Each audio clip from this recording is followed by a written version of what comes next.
So now today we are going to see what are the import and export procedures. Okay, so there are 8 to 10 steps for this.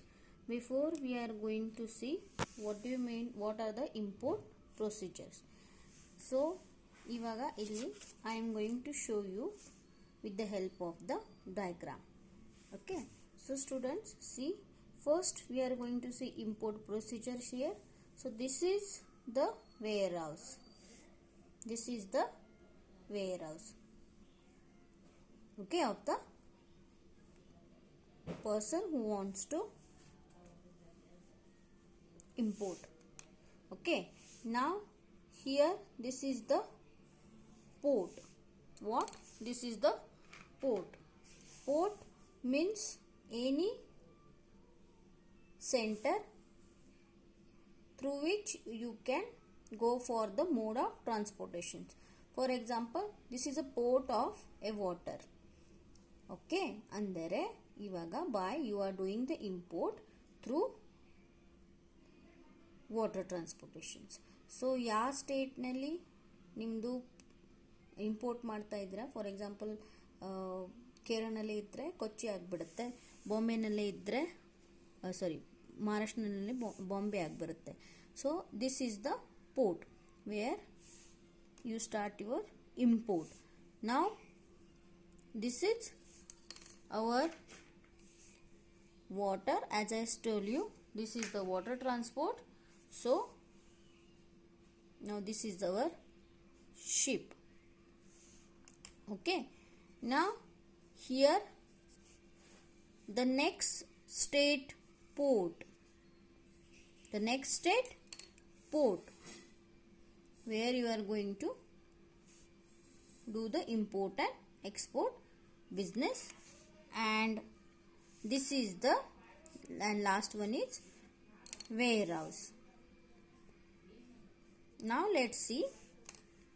First ಈ warehouse ದಿಂದ first ಏನಾಗುತ್ತಂದ್ರೆ with the under the observation of the person who is carrying the goods. ಈ warehouse ದಿಂದ goods ಏನಾಗುತ್ತೆ, first unload ಆಗುತ್ತೆ. Okay, under the observation of the one customs persons. Correct. So ಇಲ್ಲಿಂದ ಈ goods ಎಲ್ಲಿ ಹೋಗುತ್ತೆ, ಪೋರ್ಟ್ಗೆ ಹೋಗುತ್ತೆ. ಸೊ ಪೋರ್ಟ್ಗೆ ಹೋದ ತಕ್ಷಣ ಅಲ್ಲೇನು ಕಸ್ಟಮ್ ಆಫೀಸರ್ಸ್ ಇರ್ತಾರೆ, ಅವರು ಈ ಗೂಡ್ಸ್ಗೆ ವೆರಿಫೈ ಮಾಡ್ತಾರೆ according to the documents and according to the bill of report ನೋಡಿದ ತಕ್ಷಣ ಫಸ್ಟು ಇವ್ರಿಗೆ ಏನು ಹೋಗಬೇಕು, ಕಸ್ಟಮ್ ಆಫೀಸರ್ಸ್ಗೆ ರಿಪೋರ್ಟ್ ಹೋಗಬೇಕು ದಟ್ ಈ ಥರ ಗೂಡ್ಸ್ ಈ ಕ್ವಾಂಟಿಟಿನಲ್ಲಿ this type of goods are going to be import. Correct. So ಈ ಥರದ್ದು ನಿಮ್ದೇನಾಗುತ್ತೆ, ಬಿಲ್ ರಿಪೋರ್ಟ್ ಹೋಗುತ್ತೆ. ಆ ರಿಪೋರ್ಟ್ ಬೇಸಿಸ್ ಮೇಲೆ ಕಸ್ಟಮ್ ಆಫೀಸರ್ಸ್ ಈ ಗೂಡ್ಸ್ಗೆ ವೆರಿಫೈ ಮಾಡ್ತಾರೆ ಅಲಾಂಗ್ ವಿತ್ ದ ಡಾಕ್ಯುಮೆಂಟ್ಸ್ ಅಂದರೆ licence and other supportive documents ಜೊತೆ ವೆರಿಫೈ ಮಾಡ್ತಾರೆ. ವೆರಿಫೈ ಮಾಡಿದ ತಕ್ಷಣ ಇವ್ರೇನು ಮಾಡ್ತಾರೆ, ಆ ಗೂಡ್ಸ್ಗೆ ವ್ಯಾಲ್ಯೂ ಮಾಡ್ತಾರೆ. Once it is value and get the permission from this custom officers, ಅವಾಗ ಏನಾಗ್ಬಿಡುತ್ತೆ ಅಂದರೆ these goods are going to be keep in the ಕಂಟೈನರ್ನಲ್ಲಿ ಕೂತಾದ ಖುಷಿ ಈ ಶಿಪ್ನಲ್ಲಿ ಲೋಡಿಂಗ್ ಮಾಡ್ತಾರೆ. Correct. With the permission of the custom officers. Custom officer permission plus whatever the duty they are going to be charge assess ಮಾಡ್ತಾರೆ, calculate ಮಾಡ್ತಾರೆ. Duty calculate ಮಾಡಿ goods ಎಲ್ಲ ಕರೆಕ್ಟಾಗಿ ವೆರಿಫೈ ಮಾಡಿ ಆಮೇಲೆ ಪರ್ಮಿಷನ್ ಕೊಡ್ತಾರೆ that you can left the goods. So ಈ goods ಏನಾಗುತ್ತೆ, ಈ ವೆಸಲ್ ಅಂತಾರೆ. This is called as a vessels. So ship ಏನಿರುತ್ತೆ, this is called as a vessels. So ಇಲ್ಲಿ ನಿಮ್ದು ಏನಾಗ್ಬಿಡುತ್ತೆ, these goods are going to be loaded, and when these goods are going to be loaded and this vessel moves further from your territory state, then this is called as the ship sailed ಅಂದ್ರೆ ಇವಾಗ ಇಂಪೋರ್ಟ್ಗೆ start ಆಗಿಬಿಡುತ್ತೆ. ಆಮೇಲೆ this ship comes to the another state, another countries port. Suppose we will say this is a Dubai. Okay, so ಈ Dubai ನಲ್ಲಿ ಯಾವುದು ಸ್ಟೇಟ್ನಲ್ಲಿ ಯಾವುದು port ಇರುತ್ತೆ ಅಲ್ಲಿ ಬಂದ್ಬಿಡುತ್ತೆ. Again the same things going to be verify the goods and he will pay the charges and these goods are going to be under the custody R under the observations ಎಲ್ಲಿ ಹೋಗುತ್ತೆ, ಈ wear ಹೌಸ್ಗೆ ಹೋಗುತ್ತೆ. ಈ ಇಂಪೋರ್ಟರ್ದಿದ್ರೆ ಈ ಎಕ್ಸ್ಪೋರ್ಟರ್ಗೆ wear house ಆಗುತ್ತೆ, ಎಕ್ಸ್ಪೋರ್ಟರ್ದಿದ್ರೆ ಇವ್ರಿಗೆ importer wear ಹೌಸ್ಗೆ ಹೋಗುತ್ತೆ.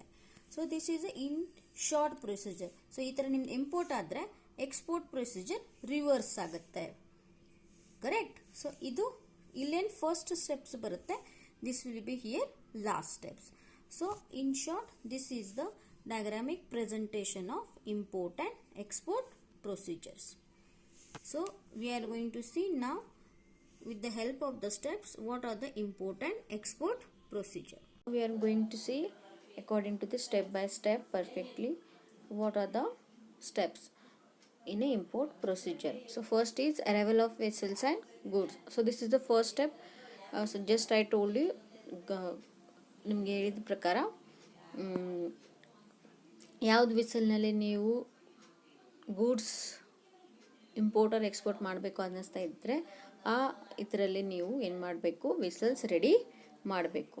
Okay. Second is submission of import general manifest or import report. Okay. So the second ಏನು ಮಾಡಬೇಕು, once your vessel is ready then you have to submit one report, electronic report submit ಮಾಡಬೇಕು. If you are doing the import or export through the air or water.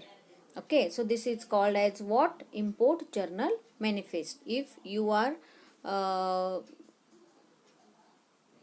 the person in charge of vessels or aircraft is required to submit the report by the import if he is doing the import by air and water. So illide nodi ನಾನು ಹೇಳ್ತಾ ಇರೋದು by air and water ಈ ಥರ ಇದ್ದರೆ ಅವ್ರೇನು ಮಾಡಬೇಕು, IMG report ಕಳಿಸ್ಬೇಕು. Correct. ಹಾಂ. ಸೊ ಅವರು if they are doing through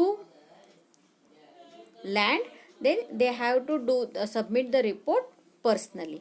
so ಈ ರಿಪೋರ್ಟ್ನಲ್ಲಿ ಏನಿರುತ್ತೆ, ಗುಡ್ಸ್ ಡಿಸ್ಕ್ರಿಪ್ಷನ್ಸ್ ಇರುತ್ತೆ, ಯಾವ ಡೆಸ್ಟಿನೇಷನ್ನಿಂದ ಯಾವ ಡೆಸ್ಟಿನೇಷನ್ಗೆ ಹೋಗ್ತಾ ಇದೆ, name of the exporters and everything should be mentioned there. And here importers is your IGM is presented electronically at the prior to your arrival of vessels.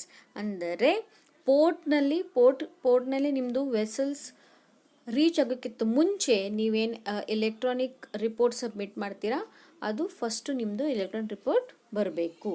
So in short second ನಿಮ್ಮದು steps ಏನಿದೆ ಅಂದರೆ report should be ready.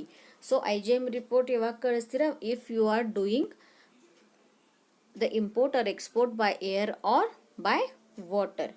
Correct. So ನೀವು ಈ report submit ಮಾಡಿಲ್ಲ ಅಂದರೆ within the prescribe ಟೈಮ್ನಲ್ಲಿ submit ಮಾಡಿಲ್ಲ ಅಂದರೆ ನಿಮಗೇನು ಬರುತ್ತೆ, ಪೆನಲ್ಟಿ ಬರುತ್ತೆ. This is the penalty you have to be incur if you are not submitted the report. Okay. So this is the second step.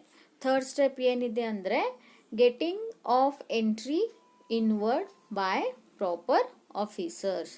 ಅಂದರೆ once you received the report ಆವಾಗ unloading ಯಾವಾಗ ಮಾಡ್ತೀರಾ ನಿಮ್ಮದು ವೇರ್ ಹೌಸ್ ಕಡೆಯಿಂದ vessel ಬರುತ್ತೆ under the observation of that proper under the observation of that persons.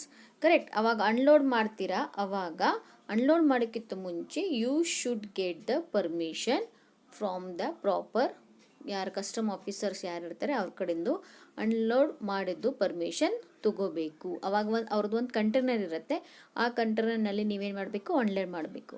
So unload ಮಾಡೋಕ್ಕಿಂತ ಮುಂಚೆ first ಏನು ಮಾಡಬೇಕು, ನಿಮಗೆ ರಿಪೋರ್ಟ್ ಬರಬೇಕು.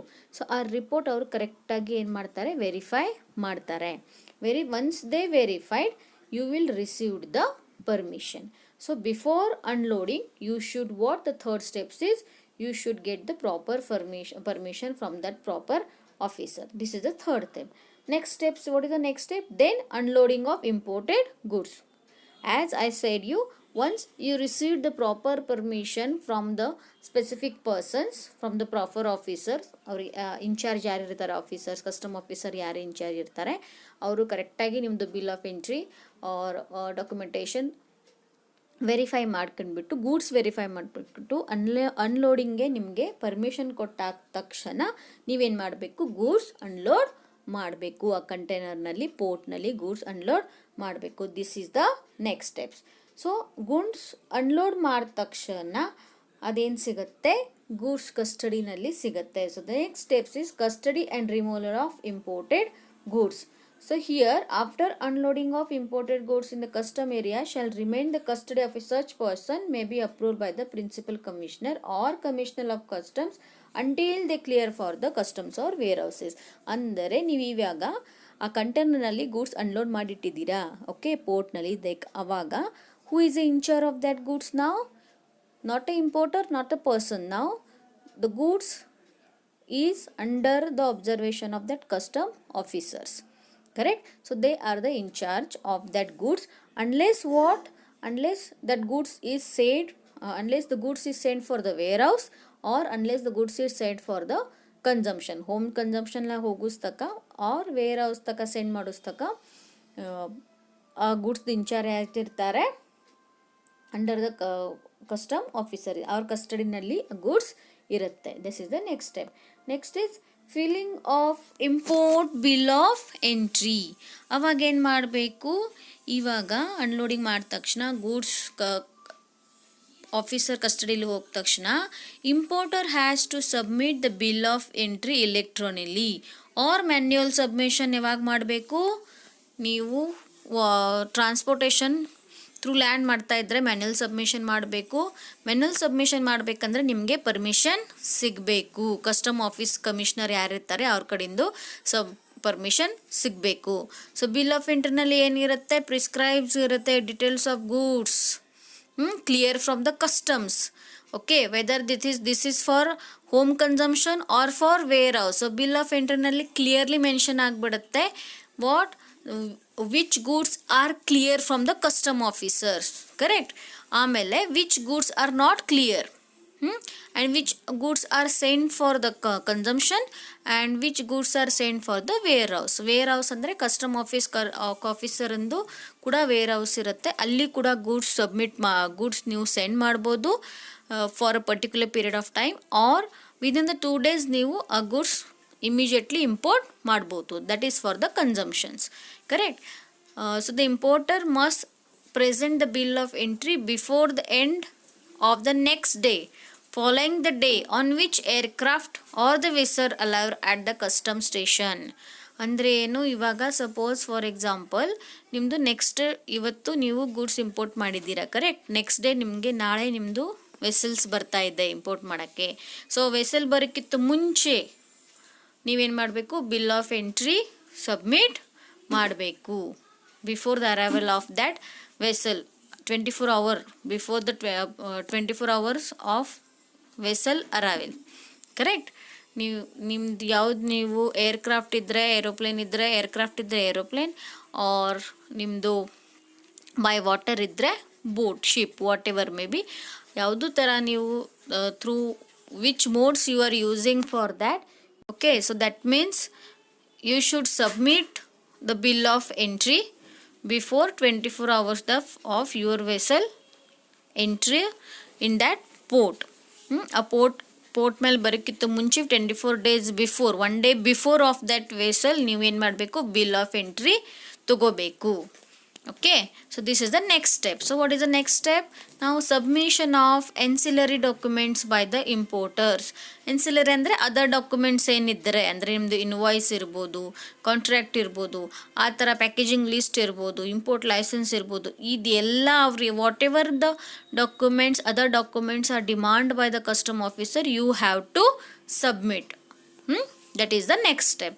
And the next is assessment of duty. Okay, ಅಂದರೆ ಏನು, ಇವಾಗ ನೀವು ನಿಮ್ಮದು ಗೂಡ್ಸ್ ಕ್ಲೀನಾಗಿ ಕರೆಕ್ಟಾಗಿ ಪ್ರಾಪರಾಗಿ ಫಸ್ಟು ಅನ್ಲೋಡ್ ಆಗುತ್ತೆ. ಅನ್ಲೋಡ್ ಆದ ಕೂಡಲೇ ಆಫೀಸರ್ಸ್ ವೆರಿಫೈ ಮಾಡ್ತಾರೆ according to your documentation. Then bill of entry ready ಆಗುತ್ತೆ. ಬಿಲ್ ಆಫ್ ಎಂಟ್ರಿ ರೆಡಿ ಆದ ತಕ್ಷಣ ಆವಾಗ ನಿಮ್ಮದು ಅಸೆಸ್ಮೆಂಟ್ಸ್ ಆಫ್ ಡ್ಯೂಟೀಸ್, ಅಂದರೆ ನೀವು ಎಷ್ಟು import duty or export duty charge ಆಗಬೇಕು ಅದೇನು ಮಾಡ್ತಾರೆ, ವ್ಯಾಲ್ಯೂ ಮಾಡ್ತಾರೆ on the basis of bill of entry ಅದೇನು ಸಪೋರ್ಟ್ ಇರುತ್ತೆ ಆ ಪ್ರಕಾರ ನಿಮ್ಮದು ರೇಟ್ ಚಾರ್ಜ್ ಆಗುತ್ತೆ.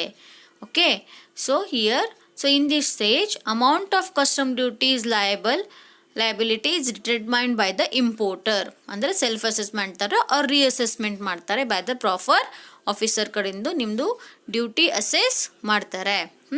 ಸೊ ಅವರು ವ್ಯಾಲ್ಯೂಯೇಷನ್ ಆಫ್ ಗೂಡ್ಸ್ ಮಾಡ್ತಾರೆ on the basis of bill of entry. This is the next steps. So eight ಸ್ಟೆಪ್ನಲ್ಲಿ ಏನಾಗುತ್ತೆ, ನಿಮ್ಮದು ಡ್ಯೂಟಿ ಅಸೆಸ್ ಮಾಡ್ತಾರೆ ಅಂದರೆ ಕ್ಯಾಲ್ಕುಲೇಟ್ ಮಾಡ್ತಾರೆ. ಸೊ ನಾವು whatever the duty is going to be calculated by the proper officers or by the importer. Now the next step is you have to pay or clear the duty. If it is going, if the goods are going for the home consumption, then within the 1 days, ಅಂದರೆ ಇವತ್ತು ನಾನು calculate ಮಾಡಿದ್ರೆ ನಾಳೆಕ್ಕಿಂತ ಮುಂಚೆ ನಾನೇನು ಮಾಡಬೇಕು, duty pay ಮಾಡಬೇಕು if it is going for the home consumption from the bill of entry. Correct.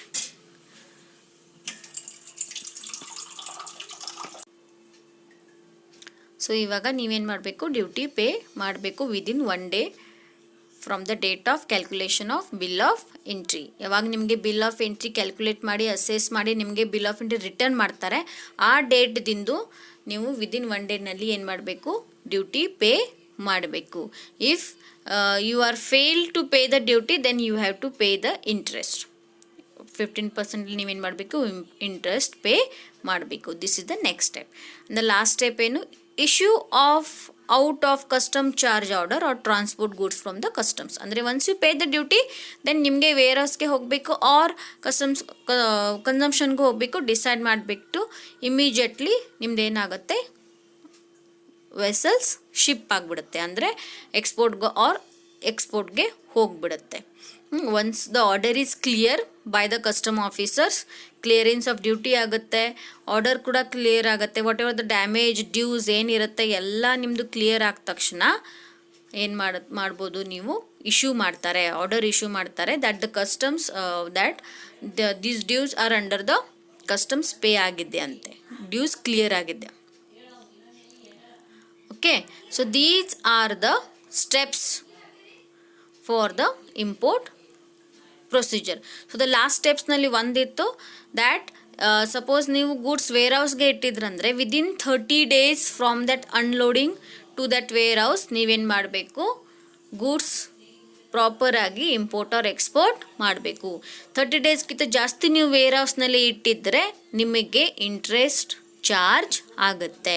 So within 30 daysನಲ್ಲಿ ನೀವೇನು ಮಾಡಬೇಕು, ವೇರ್ ಹೌಸ್ನಲ್ಲಿ ಗೂಡ್ಸ್ ಇಟ್ಟಿದ್ದರೆ ಆಮೇಲೆ ಅದು ಇಂಪೋರ್ಟ್ ಆರ್ ಎಕ್ಸ್ಪೋರ್ಟ್ ಮಾಡಬೇಕು.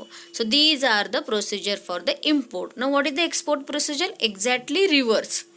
ಕರೆಕ್ಟ್. ಸೊ ಇಲ್ಲೇನಾಗುತ್ತೆ ನೋಡಿ, submission of shipping bill and bill of export. ಇವಾಗ ಬಿಲ್ ಆಫ್ ಎಂಟ್ರಿ ಅಲ್ಲಿ ಮಾಡಬೇಕು, ಇಲ್ಲಿ ಏನು ಮಾಡಬೇಕು, ಬಿಲ್ ಆಫ್ ಎಕ್ಸ್ಪೋರ್ಟ್ ಮಾಡಬೇಕು. That this type of goods we are exporting and who is in charge for that, and it should be done by the same electronically if you are doing the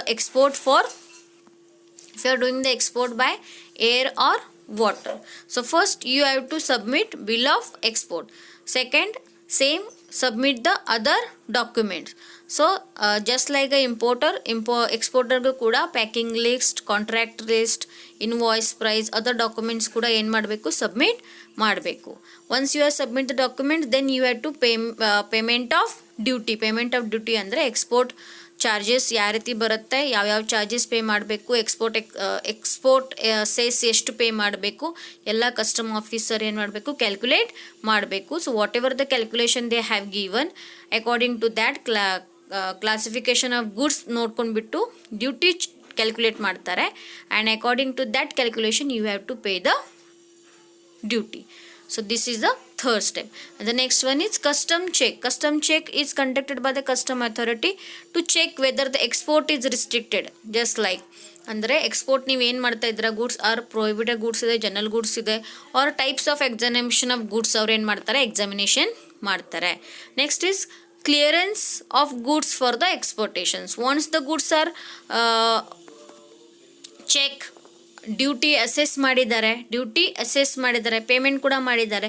ಇವಾಗ ಏನು ಮಾಡ್ತಾರೆ, goods clear ಮಾಡ್ತಾರೆ, ಅಂದರೆ loading of goods ಮಾಡ್ತಾರೆ, loading of goods for the ಎಕ್ಸ್ಪೋರ್ಟೇಷನ್ಸ್.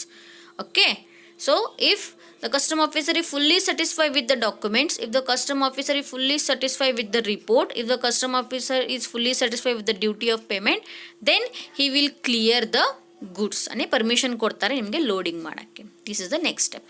Then granting of entry outwards, ಅಂದರೆ ಇವಾಗ ನೀವು goods ತೊಗೊಂಡು ಹೋಗ್ಬೋದು, ಪರ್ಮಿಷನ್ ಕೊಡ್ತಾರೆ ವೆಸಲ್ಗೆ.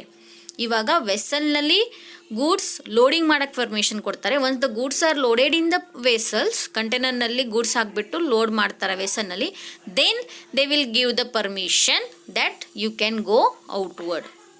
That is the things and loading of goods. Okay, this is the next steps where loading of export goods for exportation is permitted after passing of shipping bill and export bills. And the next steps is submission of export general manifest. Import procedure ನಲ್ಲಿ first ಇತ್ತು, ಇವಾಗ ಎಲ್ಲಿ ಬತ್ತು, ಇದು last ಬತ್ತು, correct. So this is the report where if it is done by the aircraft or by water, that is by ವೆಸಲ್ನಲ್ಲೇ ಆದರೆ ನೀವು ಎಲೆಕ್ಟ್ರಾನಿಕ್ ಸಬ್ಮಿಟ್ ಮಾಡಬೇಕು, ಆರ್ ಟ್ರಾನ್ಸ್ಪೋರ್ಟ್ ಆದರೆ ಪರ್ಸ್ನಲ್ ಆಗಿ ನೀವು ಏನು ಮಾಡಬೇಕು, ಸಬ್ಮಿಟ್ ಮಾಡಬೇಕು. That we are carrying this of goods ಅಂತಾರೆ ಪ್ರಾಪರ್ ಆಫೀಸರ್ಸ್ಗೆ ನೀವೇನು ಮಾಡಬೇಕು, ಸಬ್ಮಿಟ್ ಮಾಡಬೇಕು. And the last step is let's export, ಅಂದರೆ ವೆಸಲ್ ಈಸ್ ನಾವ್ ಸೆಲ್, ಅಂದರೆ custom officer issue the order, that is gone what, let's export. So this is the final report where legal procedures are completely done and you can now move the goods out of India. So this is the last step. So ನೀವು ಇವಾಗ ನೋಡಿದರೆ first step ಏನಿದೆ export ಪ್ರೊಸೀಜರ್ನಲ್ಲಿ first ನಿಮಗೆ bill of export or shipping bill ready ಮಾಡಬೇಕು. ಎಲೆಕ್ಟ್ರಾನಿಕ್ನಲ್ಲಿ ಮಾಡಿ, ಇಲ್ಲಾದರೆ ಮ್ಯಾನ್ಯುಯಲ್ ಸಬ್ಮಿಷನ್ ಇದ್ದರೆ ಪ್ರಾಪರಾಗಿ ಫೇಸ್ ಟು ಫೇಸ್ ಪರ್ಸ್ನಲ್ ಆಗಿ ಆಫೀಸರ್ಸ್ಗೆ ನೀವು ಸಬ್ಮಿಟ್ ಮಾಡಬೇಕು. So this is the first steps. Baggage ಎಷ್ಟಿದೆ, ಬ್ಯಾಗ್ಸ್ ಎಷ್ಟಿದೆ, ಯಾವ ರೀತಿ ಮಾಡ್ತಾ ಇದ್ದೀರಾ ಅದೆಲ್ಲ ನೀವು ಆ ಬಿಲ್ನಲ್ಲಿ ಎಕ್ಸ್ಪ್ಲೇನ್ ಮಾಡಬೇಕು. Then submission of other documents, ಜೊತೆಗೆ ಅದರ್ ಡಾಕ್ಯುಮೆಂಟ್ಸ್ ನೀವು ಸಬ್ಮಿಟ್ ಮಾಡಬೇಕು. ಆಮೇಲೆ ಎಷ್ಟೆಷ್ಟು ಡ್ಯೂಟಿ ಕ್ಯಾಲ್ಕುಲೇಟ್ ಮಾಡಿರ್ತಾರೆ ಅವಾಗದೆಲ್ಲ ಏನು ಮಾಡಬೇಕು, ನೀವು ಪೇ ಮಾಡಬೇಕು. ಪೇ ಮಾಡಿದ ತಕ್ಷಣ ಕಸ್ಟಮ್ ಆಫೀಸರ್ಸ್ ಏನಿರ್ತಾರೆ ಅದೆಲ್ಲ ಡ್ಯೂಟಿ ಚೆಕ್ ಮಾಡ್ತಾರೆ. Then they will check the documents, they will check the reports. So once they check the report, they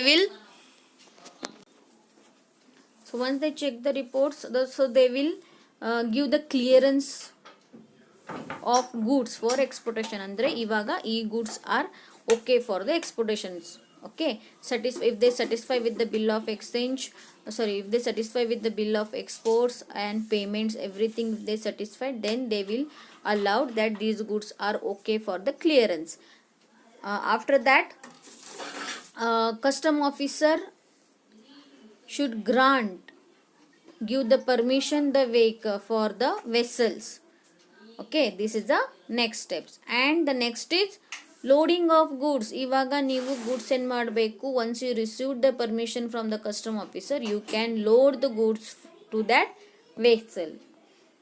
And the last is submit the report, EGM report, ಅಂದರೆ export general manifest. ಮುಂಚೆ ಏನಿತ್ತು import ಅಲ್ವಾ, ಅದು report submit ಮಾಡಬೇಕು. And the last is let's export.